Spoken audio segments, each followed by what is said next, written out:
একটি জঙ্গলে এক বাঘের তার বাঘিনী অসুস্থ হয়ে মারা গিয়েছিল।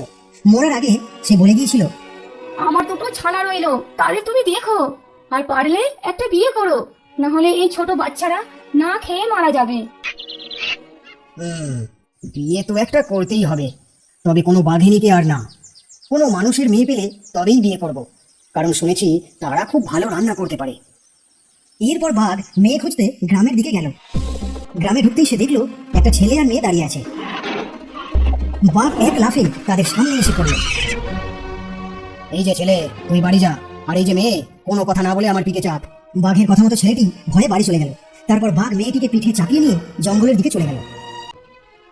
এদিকে ছেলেটি বাড়িতে এসে সমস্ত কথা সে তার বাবা মাকে জানালো। তারা তো কাঁদতে কাঁদতে যেন স্থির হয়ে গেল। তোমরা কোনো চিন্তা করো না, আমি ঠিক আমার বোনকে ফিরিয়ে আনবো, তোমরা দেখো। এদিকে বাঘ ওই মেয়েটিকে নিয়ে গুহাতে এসে উপস্থিত হয়েছে। ওই রে বাচ্চারা, এই দেখ কাকে এনেছি, এটাই তোদের নতুন মা। নতুন মা? লেজ নেই, দাঁত নেই, ডোরা নেই, ও কেন আমাদের মা হবে? ওটাকে মেরে দাও, আমরা খাই। খবরদার, অমন কথা বলবি তো তোদের ছিঁড়ে টুকরো টুকরো করে দেবো। এরপর থেকে মেয়েটি রান্না করে আর বাঘেরা মহানন্দে ভোজন করে। এইভাবে বাঘের দিন বেশ ভালোই কেটে যাচ্ছিল।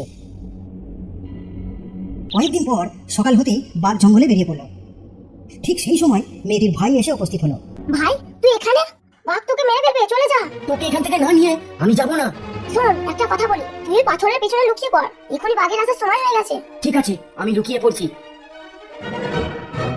কিছুক্ষণ পরেই বাঘ এসে উপস্থিত হয়। গুহার ভিতর বাঘ ঢুকতেই একটা বাচ্চা বলতে শুরু করলো, বাবা গো বাবা, তোর শালা মর্তি মামা মাইকি নিজের ভাই পাথরের তলে লুকিয়ে আছে, তুলে দে না বাবা, খায়।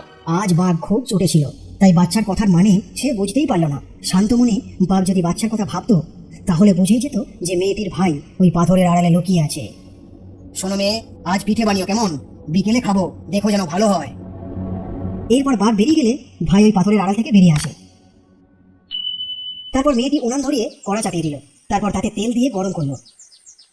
শোন বাচ্চারা, এই কড়াতে ঠান্ডা জল রাখছি, তোদের বাবা এলে ভালো করে মুখ ধুয়ে পিঠে খেতে বলিস, কেমন? ভাই চল পালাই। চল চল। বাবা বাবা, ওই কড়াতে ঠান্ডা জল আছে, মুখ ধুয়ে না পিঠে খাবো।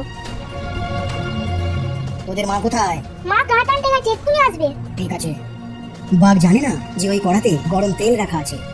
বাচ্চাদের কথা শুনে বাঘ গেল মুখ ধোয়ার জন্য। তারপর যেই না কড়ার তেলে মুখ ডুবিয়েছে, অমনি বাঘ মেঝেতে পড়ে গিয়ে ছটফট করতে থাকে।